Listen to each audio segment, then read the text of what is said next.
de unos jóvenes por mirar el cielo, por fotografiar y por documentar en video todo lo que estaba ocurriendo. Y nos damos cuenta entonces que son o fueron conocidos en esa primera instancia como los vigilantes del cielo, y que en esos momentos ellos comenzaron a darle seguimiento muy puntual a todo lo que implicaba este fenómeno.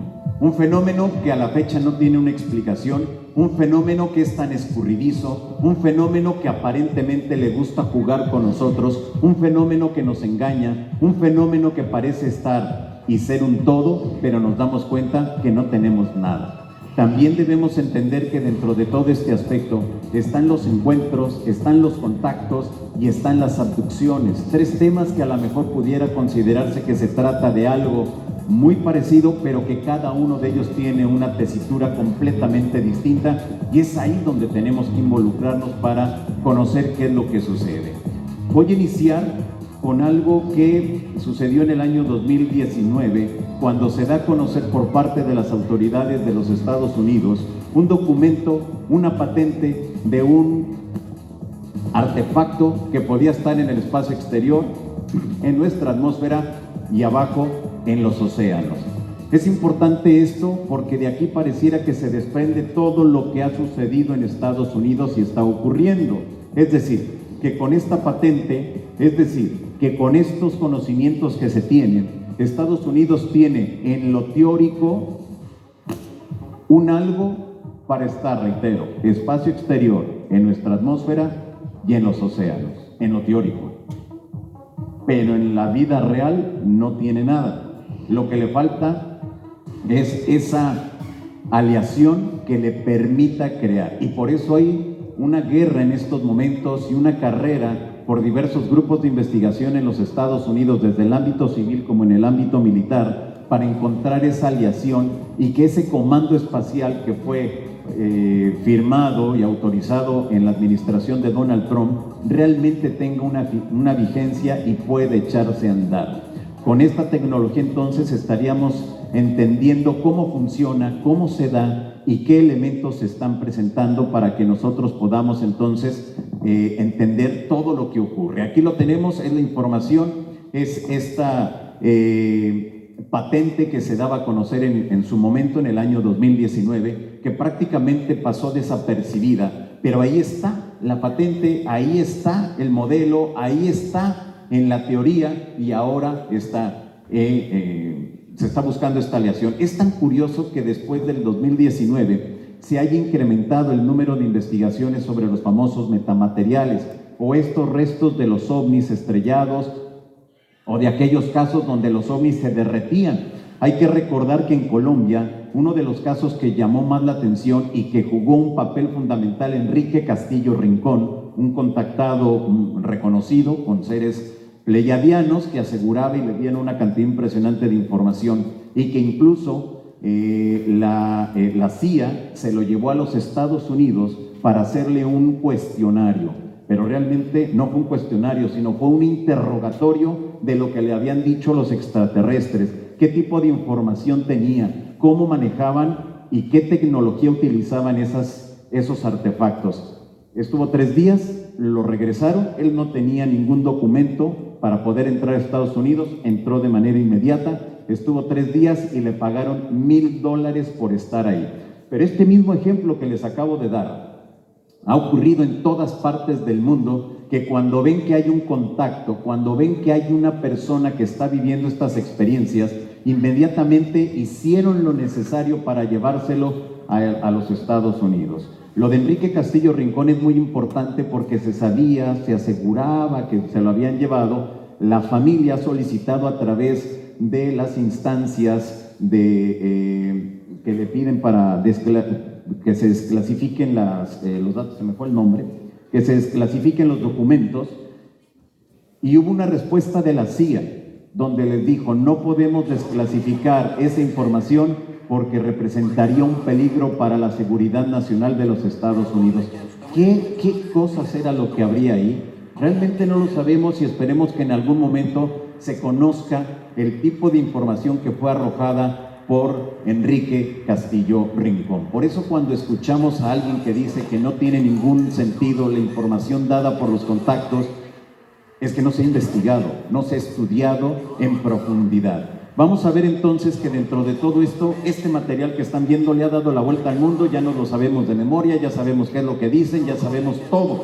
Pero ¿sabían ustedes que esto se origina frente a las costas de México, en un lugar que se llama Ensenada, que a la fecha, a este momento, se vive una de las oleadas más importantes al norte de la República Mexicana por el lado del Océano Pacífico, sur de los Estados Unidos, y que cada que sucede alguno de los avistamientos, la ciudadanía inmediatamente toma fotografías, toma videos, lo comparte a través de las redes sociales, y son miles de personas que logran en cuestión de minutos hacer tendencia a través de las redes sociales todo lo que está ocurriendo en torno a estos avistamientos. Y ahí fue el portaaviones Nimitz que estuvo en contacto frente a frente a estos artefactos, y que le digo a usted que fue frente a las playas mexicanas, en lugares donde son constantes los avistamientos de estos objetos voladores no identificados.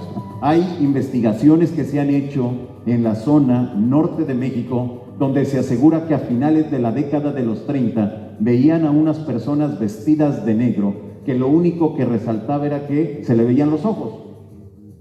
Esas personas salían del mar, iban con los lugareños y les decían que no teníamos que hacer la guerra, que nos preparáramos para el amor, que estuviéramos muy al pendiente y que hiciéramos todos una gran unión. En ese momento los lugareños les decían: ¿y ustedes de dónde vienen? ¿Dónde viven? Y siempre les decían: nosotros vivimos en el fondo del océano. Y es curioso que muchas de las investigaciones que se han hecho por parte de los Estados Unidos en cuanto a los OVNIs, los objetos submarinos no identificados, estén enfocados hacia la zona norte de México, por el lado del Océano Pacífico. Es tan interesante todo esto, porque pareciera entonces que estamos hablando de un nuevo Friendship, pareciera que estamos hablando de un nuevo Amicizia allá en Italia, con una civilización que habría llegado a mediados de la década de los 50 para crear un nuevo orden mundial a partir de la paz, del amor y de la unión. Es importante esto porque entonces tenemos este tipo de avistamientos que se mantienen en el aire entre 30 a 45 minutos. Al momento que he cuestionado a las autoridades en aeronáutica de la zona norte de México, ellos me aseguran que no hay bitácoras donde esté a Estados Unidos o México quienes estén solicitando que el aeropuerto internacional de Tijuana se paralice o que haya desvíos de los aviones, ya sea para aterrizaje o para que despeguen los aviones. Vean ustedes que son videos tomados por la ciudadanía, que son videos donde aparecen en una primera instancia 3 luces, luego 5, luego 7, hasta 11 luces están ahí. Son materiales que tenemos a nivel de playa, a nivel del cerro más alto de Tijuana, que es el Cerro Colorado, pero así también desde los aviones. De la gente que en ocasiones logran ver esto, le toman video y lo comparten. Esto es tan interesante porque nos damos cuenta entonces que es un fenómeno que es visto por miles de personas que están ahí al pendiente y que todos quieren saber qué es lo que está sucediendo. Lo que están mirando ustedes en estos momentos fue un mensaje recibido por cazaovnis de la zona norte de México, donde se les dijo que un día a una hora aparecería algo sobre el Océano Pacífico. Vean ustedes, esto es a través de la visión infrarroja. Vean ustedes, ahí son objetos que están sobre el Océano Pacífico, son luces que estaban ahí, que estuvieron, que fue recibido ese mensaje, que estuvieron en el lugar que les dijeron que iban a aparecer y efectivamente aparecieron. Esto nos damos cuenta cómo hay algo del lado derecho, si se dan cuenta que está como que intermitente. ¿Qué es eso que está ahí? ¿Por qué a simple vista no se ven? ¿Por qué solamente a través de los dispositivos de tecnología avanzada podemos detectar la presencia de estos artefactos? ¿De qué se trata? Vean ustedes en la parte inferior, llega un momento donde se ve el reflejo sobre el agua del Océano Pacífico. Esto es muy importante. Miren, esto es un restaurante que estaba a un lado de donde ellos se encontraban, y miren, ahí vemos un poco la playa y los objetos ahí. Son objetos que no están en el cielo, Son objetos que del nivel del mar se calcula que estaban a unos 10 metros, 20 metros. Esto es impresionante porque están ahí. ¿Qué tipo de tecnología están utilizando? ¿Será plasma, como se mencionaba? ¿Será algo físico? ¿Será qué? ¿Qué es eso de ahí? ¿Cómo tiene una conciencia esas luces o esos artefactos que nos permiten saber cuándo se van a aparecer y en qué momento? Y tenemos entonces los materiales que le han dado la vuelta al mundo, que son materiales que están ahí al pendiente y como haciendo esos disparadores para que nosotros nos demos cuenta de que hay otras realidades y que debemos de estar muy al pendiente de esos artefactos que están ahí. Y qué curioso que sea la misma zona donde el Nimitz tuvo el encuentro con estos artefactos también. Entonces pareciera que México, ahí en ese lugar, es un punto caliente, los famosos hotspots. Tenemos aquí a William Rowling, quien fue el encargado de grabar este material que acaban de ver ustedes, y ahí él nos está diciendo qué fue lo que sucedió, cuáles eran las condiciones. Son personas que se dedican desde hace muchos años a darle seguimiento a todo aquello que se mire en el cielo, grabarlo, documentarlo, compartirlo y hacer todo lo necesario para que en la sociedad quede muy claro que ellos ya están aquí y que están entre nosotros. Aquí desde luego tenemos a Emanuel Usa, también otro de los compañeros cazaovnis de la zona norte de la República Mexicana, que también han logrado captar la presencia de estos artefactos, que aparentemente son metálicos, que aparentemente son, como se mencionaba, con tornillos y tuercas, que están ahí, con forma de disco, con forma de esfera, alargados, con forma de triángulo, de rombo, es decir, que hay de todos los tamaños, de todos los colores, de todas las formas, y que esos artefactos están ahí. Dino de Labra fue el encargado de investigar y encontrar con las personas ya más adultas de Tijuana esta historia de esos seres que salían del mar. Y les doy un dato extra. A esos seres en algún momento se les llamó los seres intraoceánicos, es decir, seres que vivían al interior y que se aseguraban que tenían una gran base ahí en ese sitio.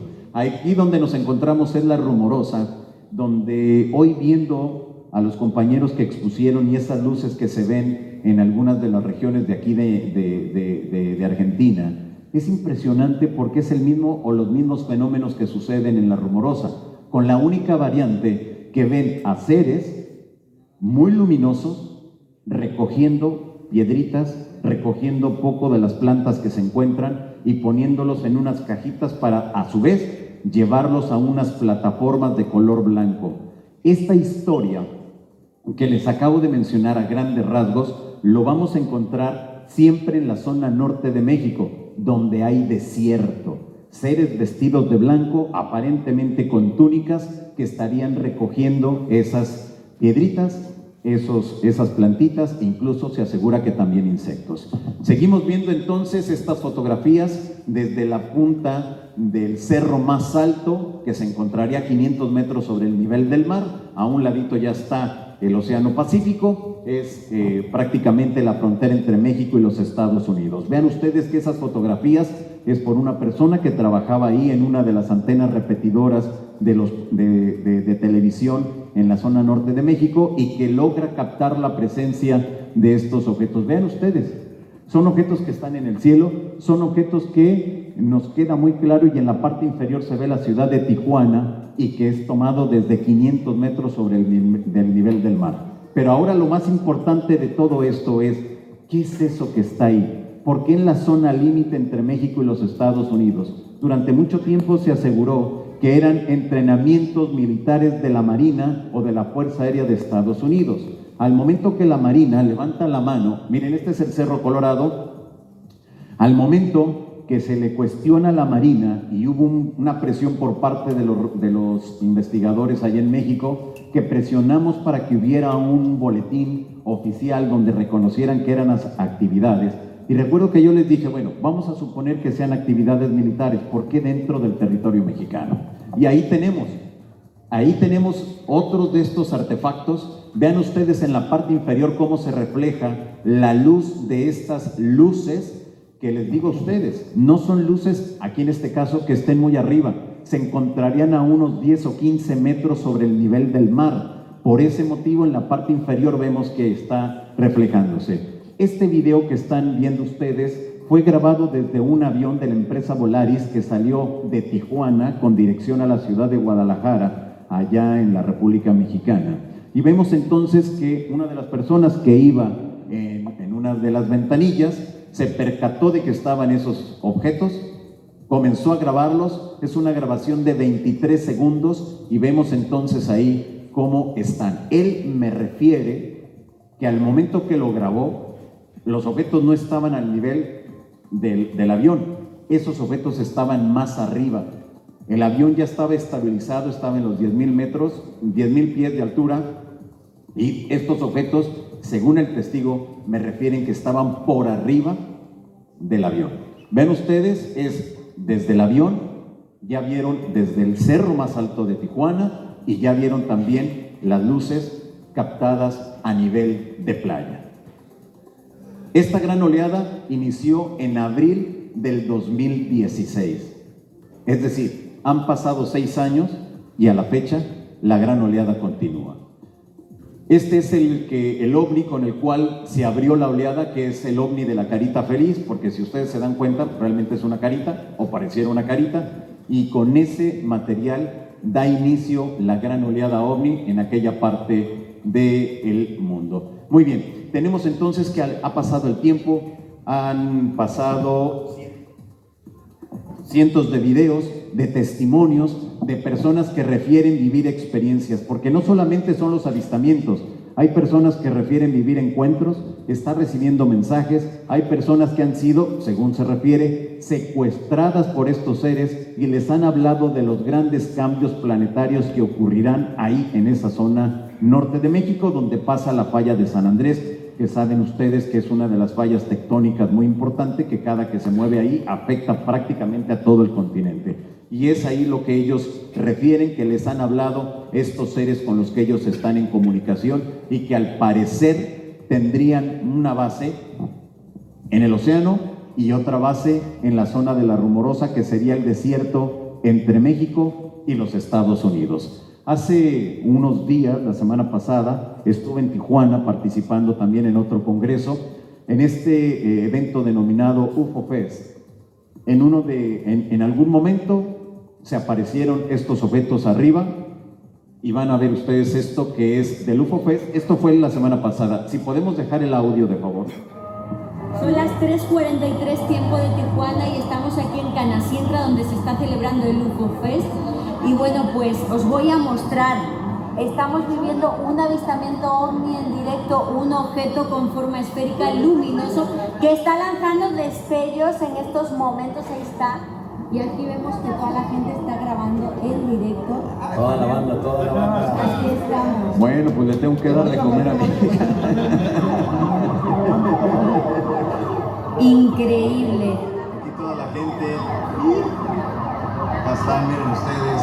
Ahí salió una parte de la las gente, personas pues, que estaban en este evento en el UFO Fest, han salido para ser testigos de la presencia de este artefacto. ¿Qué se vio? Una esferita, ahí está todavía. Ahí sigue, o sea, ya lleva aquí como 20 minutos, ¿no? 20 en el minutos, mismo lugar. en el mismo lugar. ¿Se tratará de algún globo? No puede ser. ¿Por qué? Pues está muy alto, no se alcanzaría a ver si fuera un globo. El brillo que emite de repente.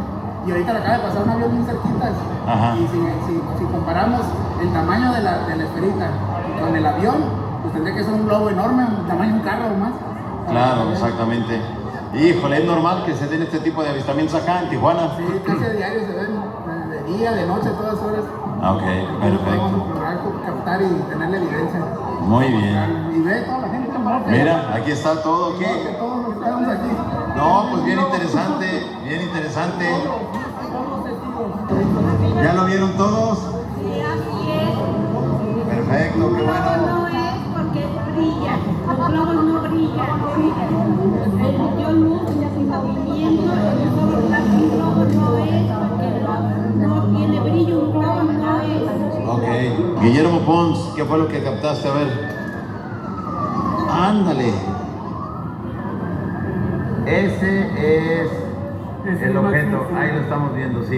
Ahí está. Nuevamente es la característica de una esfera que estuvo sobrevolando. Desde luego que las interpretaciones pueden ser o se dieron en ese momento de que eran objetos que nos estaban vigilando, que estarían ahí sobre el evento que se estaba llevando a cabo. Y la otra interpretación es de que simplemente es un lugar donde son constantes los avistamientos de estos objetos esféricos con forma de disco y que estarían ahí muy al pendiente. Vamos a escuchar nuevamente aquí, es Dino Velado. Que nos sacó aquí, nos dijo, miren, hay una flotilla de ovnis arriba. Y aquí estaban ellos también hace 5 años que vino Don Guillermo, que los grabó él y después los pasó. Entonces, prácticamente es lo que hemos dicho. Digamos que la temática del fenómeno ovni para nosotros es normal. Claro. Muchos de los compañeros dicen, sí, ya lo he visto como 20 veces. ¿Por qué? Porque esto ya es cotidiano para nosotros, por eso es que la zona está plagada de cosas. Y todos aquí los compañeros traen videos de sus celulares. Bueno, pues ahí tenemos. Hemos escuchado hoy acerca de las Islas Coronado o de las islas que estarían resguardadas por Estados Unidos y por una parte también por el gobierno de México. Esas son las famosas Islas Coronado, donde se da el epicentro de la gran oleada ovni. De ese lugar era de donde salían o veían que salían estos seres vestidos de negro, los famosos intraoceánicos, dando el mensaje de amor, paz y unión. Aquí esto ocurre en el 2016, miren ustedes, pongan atención a ese objeto, nuevamente esférico, ahí un servidor, íbamos hacia la Rumorosa, y bueno, pues yo vi un globo, o lo que para mí era un globo, dije, bueno, lo voy a grabar. Comencé a grabarlo, vi que no tenía ningún hilo, vi que era bastante grande, entre amarillo verdoso, y miren ustedes, esto es el video, pero también le tomé fotografías cuando ya no logré meterlo en el objetivo de mi cámara, entonces van a ver ustedes eso. Es decir, que estando en Tijuana todos podemos ser testigos de la presencia de estos artefactos. Un color entre amarillo verdoso, vean ustedes, no hay un hilo, no hay la cajita, porque a lo mejor pudiéramos considerar que se trata del meteorológico, pero no es así. Era un objeto que se mantuvo estático cerca de 10 minutos, que estuvo ahí, íbamos en la carretera y esto nos ayuda a seguir entendiendo lo que pasa. Vámonos al contexto histórico.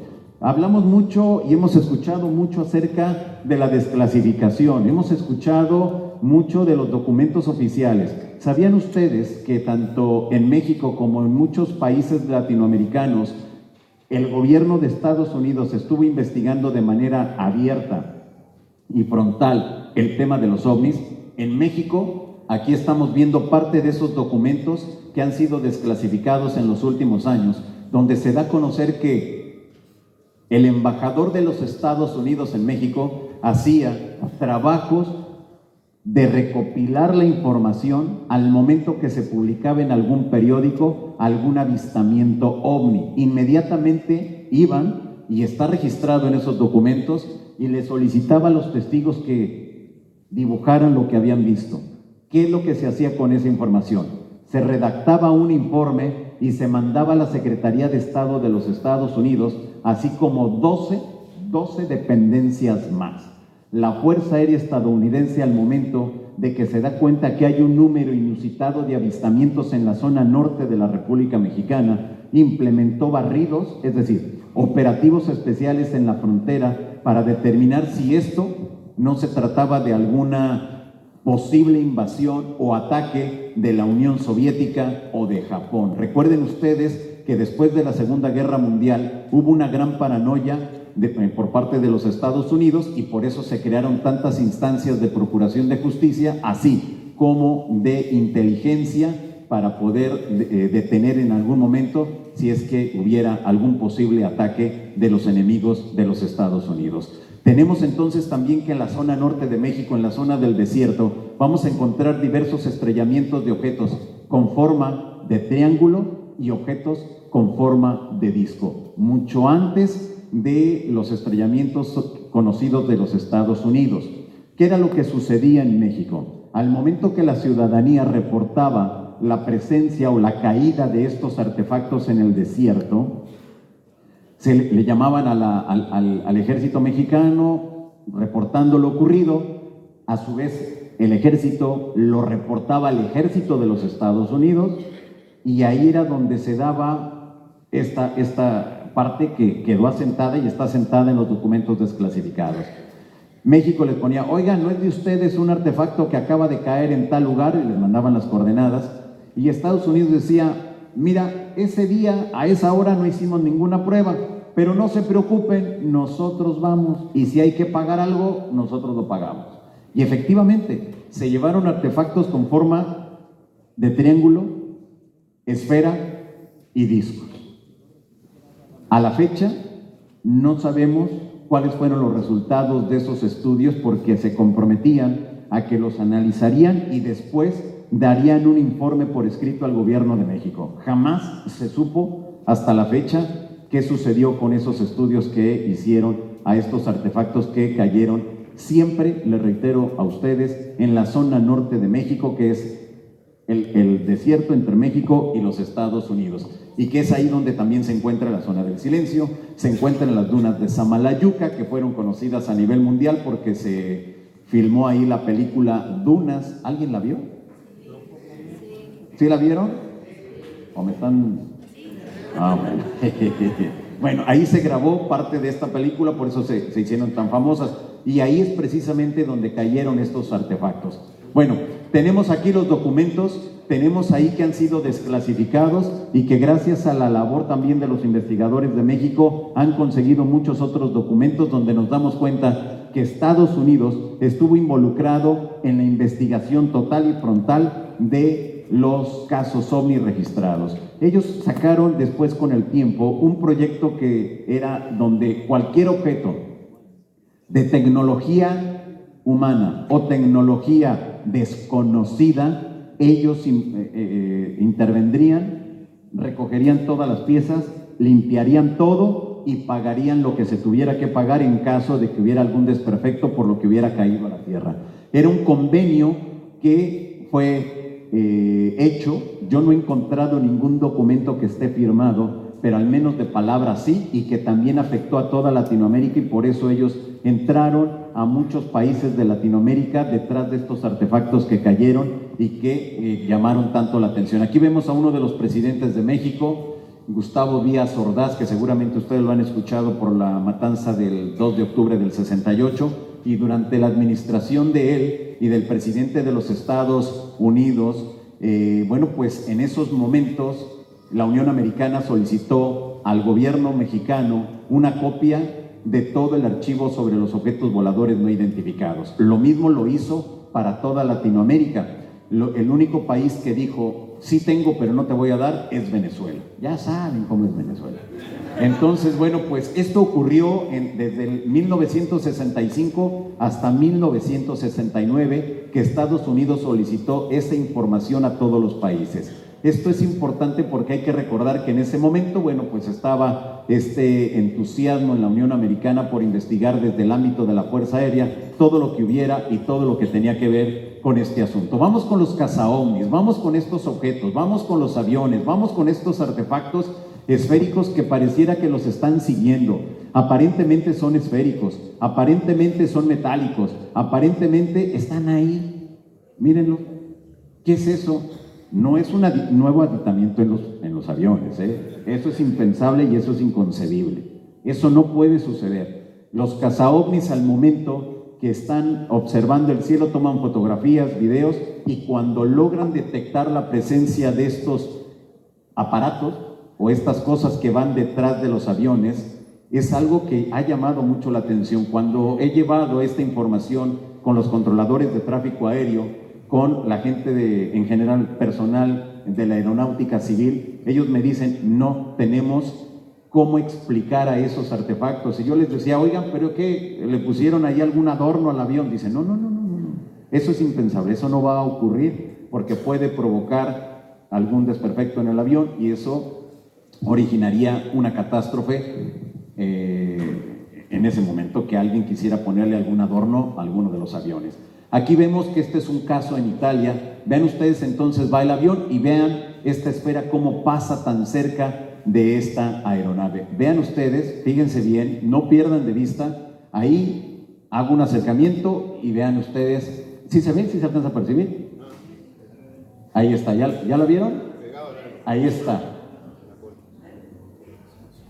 ¿Qué pasaría? Yo nada más me pregunto, ¿qué pasaría o qué va a pasar cuando llegue a darse un incidente entre estos artefactos y los aviones? Que ya ha ocurrido en México. Más adelante les voy a platicar. Vemos entonces ahora que los cazaovnis están haciendo una labor tremenda, porque vemos a estos objetos que están ahí detenidos, objetos esféricos, y vean ustedes cómo pasan los aviones tan cerca. Pongan atención, no pierdan detalle, vean ustedes. Y los artefactos no se quitan, ahí están, en las aerovías. Hay que recordar que los aviones utilizan ciertas rutas, es decir, como si fuera un carro y utiliza una carretera. Bueno, pues en el caso de los aviones es prácticamente igual. Ven ustedes entonces aquí en este avión, vean ustedes estos objetos cómo van en la parte inferior, van atrás, están enfrente, están a un lado del ala o están a un lado de la otra ala, pero ahí están. Ahora, es importante esto y quise traerles estas imágenes porque así como las están viendo, que son un tanto espectaculares por la cercanía que tienen con los aviones, hay un fenómeno que ha ocurrido o que se está desarrollando desde hace unos 15 años, que las personas que están grabando esto, llega un momento en que sienten la necesidad que tienen que salir, sienten la necesidad que tienen que asomarse por la ventana, salir al jardín, subirse a la azotea para grabar a estos artefactos. Es decir, hay una comunicación, hay un algo que se está viviendo por parte de los cazaovnis. Al parecer, esto es un nuevo fenómeno dentro del fenómeno. Pongan atención a este material, vean lo que sucede. Pasa un avión y miren, no pierdan detalle, ahí sale de foco y miren lo que está ocurriendo. ¿En cuántas de las ocasiones no nos hemos preguntado cómo se producen las oleadas, cómo se producen esos avistamientos masivos? Y aquí tenemos, al parecer, la respuesta. Esto ocurrió en mayo del 2009, un fenómeno que no lo habíamos registrado en la República Mexicana. Siempre nos habíamos preguntado de qué manera se producen estos avistamientos masivos. Y ahora, al parecer, hemos encontrado una respuesta. Vean ustedes que es un objeto grande y de repente salen muchas esferas del lado izquierdo, muchas esferas del lado derecho. Bueno, si esto es sorprendente, ese día, a esa hora, pero este material fue grabado en el Estado de México y por parte de la Ciudad de México, que son dos entidades diferentes, hubo otra persona que también logró captar la presencia de esto. Es decir, fueron dos testigos que lograron captar en video la presencia de estos objetos aparentemente metálicos que estuvieron ahí sobrevolando. Vamos a ver a continuación entonces cómo este material fue grabado por Pedro Hernández, uno de los cazaovnis más importantes en la República Mexicana, y que le digo a ustedes que ha llegado el momento que estos cazaovnis comienzan a tener esa sensación o esa necesidad de agarrar su cámara de video, mirar hacia el cielo y comenzar a grabar esos artefactos. Es algo tan curioso y que les voy a platicar una anécdota. Cuando ustedes ubican a Antonio Ursi, el italiano, bueno, con Antonio Ursi en el año 2010, que fue cuando yo lo conocí frente a frente, fue a participar a un congreso allá en México. Recuerdo que él me decía que él sentía cuando los ovnis estaban. Entonces estábamos sentados viendo una de las conferencias y de repente se empieza a tocar el pecho, el estómago. Bueno, yo vuelto a verlo, le digo, oye, ¿te sientes mal? Me dice, no. Le digo, oye, entonces, ¿por qué te estás moviendo así? Dices que ya van a bajar. ¿Van a bajar quién? Y se salió corriendo y dije, bueno, pues yo voy corriendo detrás de él, ¿no? Le llamo al camarógrafo, salimos del lugar donde nos encontrábamos y realmente pasó un objeto completamente esférico que yo no entendí cómo sabía Antonio Ursi que estaba ahí o que iba a pasar. Y eso que les acabo de mencionar me ocurrió en 2 ocasiones más con Antonio Ursi en la Ciudad de México. Es un fenómeno que a mí me llama mucho la atención, cómo los cazaovnis que están abocados a grabar a estos objetos ahora son partícipes y están viviendo una experiencia de contacto. A lo mejor en un menor nivel, pero está el vínculo, y al momento que ellos tienen esas sensaciones extrañas en su cuerpo, inmediatamente saben o lo relacionan que tienen que salir con una cámara de video porque los objetos van a pasar. Esto es algo que me llama mucho la atención, porque nos damos cuenta entonces que es un fenómeno que ha ido evolucionando y pareciera que hay una preparación, y ahora, al 2022, hay cazaovnis que ya están recibiendo mensajes muy claros, muy puntuales, de entidades llegadas de otras partes, aparentemente de otras partes del universo. Vámonos entonces con un personaje muy conocido por todos, Sixto Paz, un personaje que refiere vivir estas experiencias de contacto. Nosotros, junto con Bolívolo y La Insólita Experiencia, lo contratamos para que hiciéramos una serie de conferencias en la Ciudad de México y el Estado de México. Aquí es Teotihuacán, la zona arqueológica donde se encuentra la Gran Pirámide del Sol y de la Luna. Y de repente apareció un objeto con forma de disco, girando, y bueno, pues ahí lo está mirando usted. Por abajo de las nubes. Fue algo que de verdad no lo esperábamos.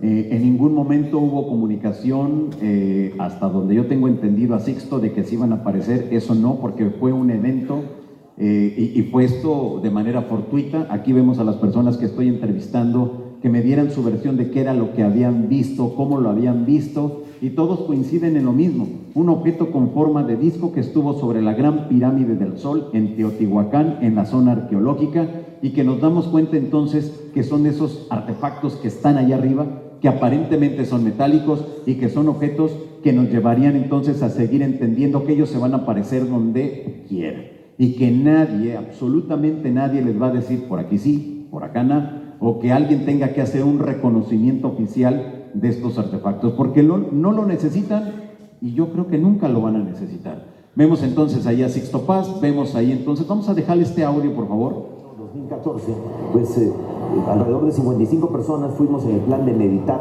al pie de las pirámides de Teotihuacán, y allí estuvimos desde las 10:30 de la mañana hasta las 5:30 de la tarde, mientras que los periodistas que estaban acompañándonos fueron también ellos testigos, pudieron videograbar la presencia entre 5 y 6 ovnis de diferentes formas haciendo evoluciones en el cielo, lo cual demuestra que si un grupo de personas con la mejor buena intención, con la dedicación y de alguna manera con esa actitud mental positiva, pues realmente procuran establecer el puente de comunicación con el universo, este contacto sí es posible. Y lo más interesante es que esta fue la primera vez que ocurre un avistamiento de este tipo en un lugar público delante de miles de turistas. O sea, no solamente estaba la gente que iba en el plan de hacer las meditaciones, las prácticas para establecer el contacto, sino que también había otra gente totalmente ajena y en un lugar, como digo, abierto y turístico. Yo considero que este es el siguiente paso a que en un futuro muy cercano ya no solamente las autoridades liberen toda la información que han venido guardando, porque ya no se puede seguir ocultando más. Efectivamente, ya no se puede seguir ocultando toda esta información, y vemos que ahora no solamente es la sociedad civil, tenemos a los militares, tenemos a personas que han tenido los encuentros directamente con estos objetos con forma de disco, con forma de esfera, y que son los militares ahora que incluso le disparan, como tenemos este caso de La Joya a mediados de la década de los 80 en el Perú, donde nos damos cuenta que sacan un avión Sukhoi, y bueno, pues aquí tenemos al testigo principal, a él le ordenan que agarre su avión, que vuele y que tumbe ese artefacto que estaba allá arriba. En una primera instancia pensaron que se trataba de un globo, pero se dio cuenta que no era un globo. Le disparó 64 obuses, es decir, un obús puede destruir una casa por completo. Él le disparó 64, y la pared de fuego que se creó no dañó en nada a ese artefacto que estuvo sobrevolando Arequipa, que se encuentra al sur de Perú. Tenemos entonces que el comandante Santamaría ahí hace una recreación de qué fue lo que sucedió. Es decir, que tenemos entonces los avistamientos de estos artefactos de la sociedad civil, tenemos a los militares, tenemos a todas las personas habidas y por haber, y que por lo tanto es un fenómeno que no distingue raza, sociedad, estatus económico, no.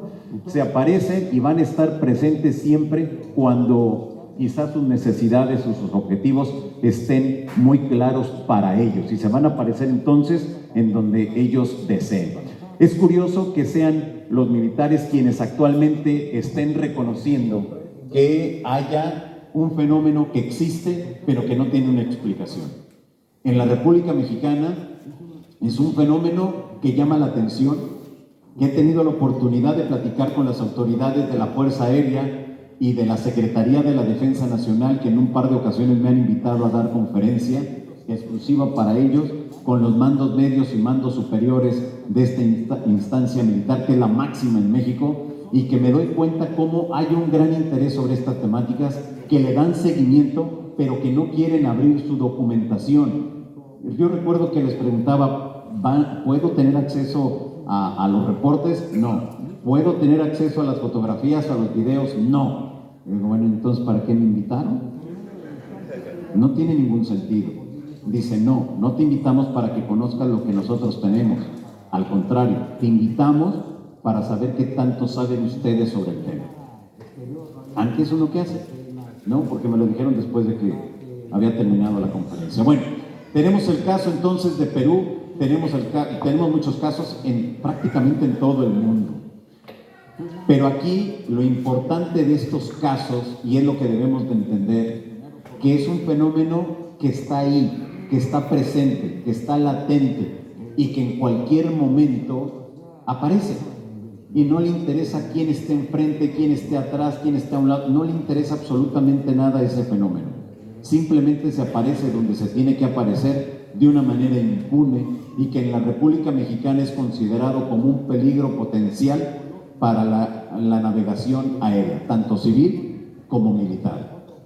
En los siguientes días se va a definir una propuesta enviada por el presidente Andrés Manuel López Obrador, que se encuentra en estos momentos en el Senado, esa propuesta, donde se va a crear un grupo multidisciplinario a nivel gubernamental para la seguridad nacional.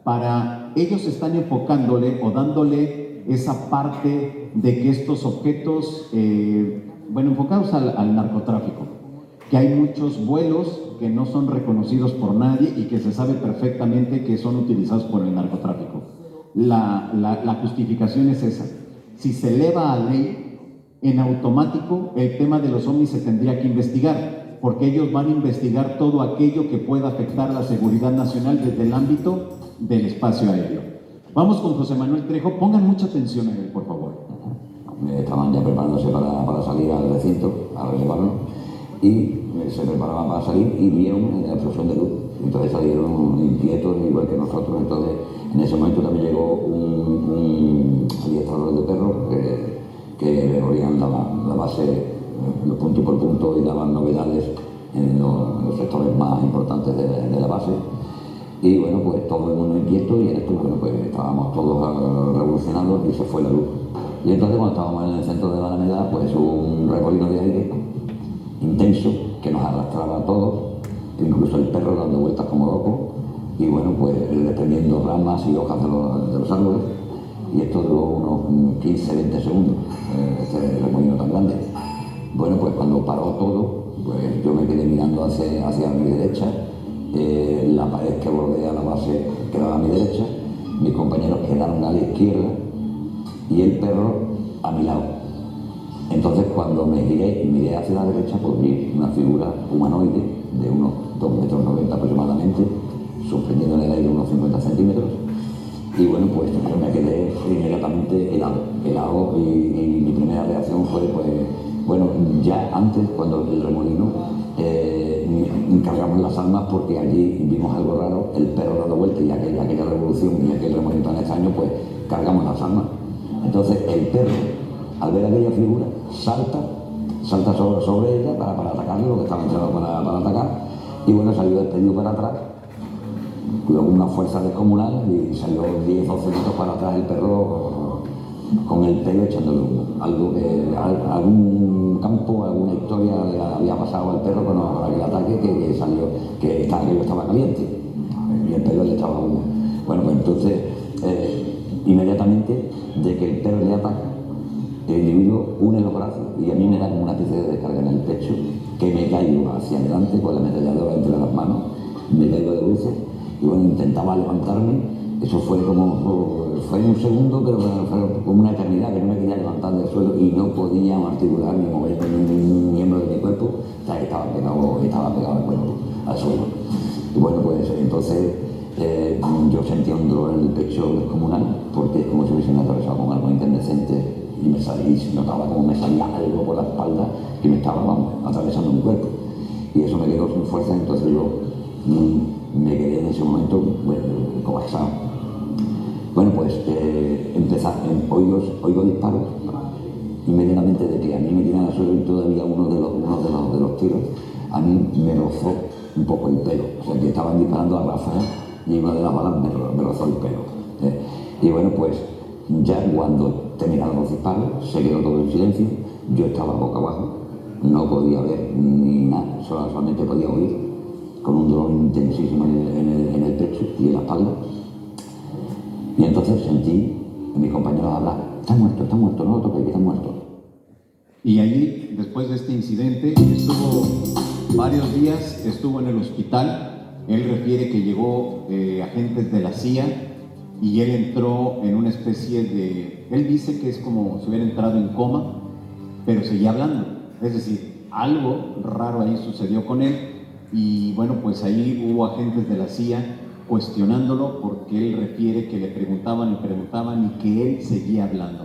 Todo esto es un caso muy documentado. Al momento que él ya regresa, cuando ya está consciente, tiene una necesidad tremenda de comenzar a hacer música.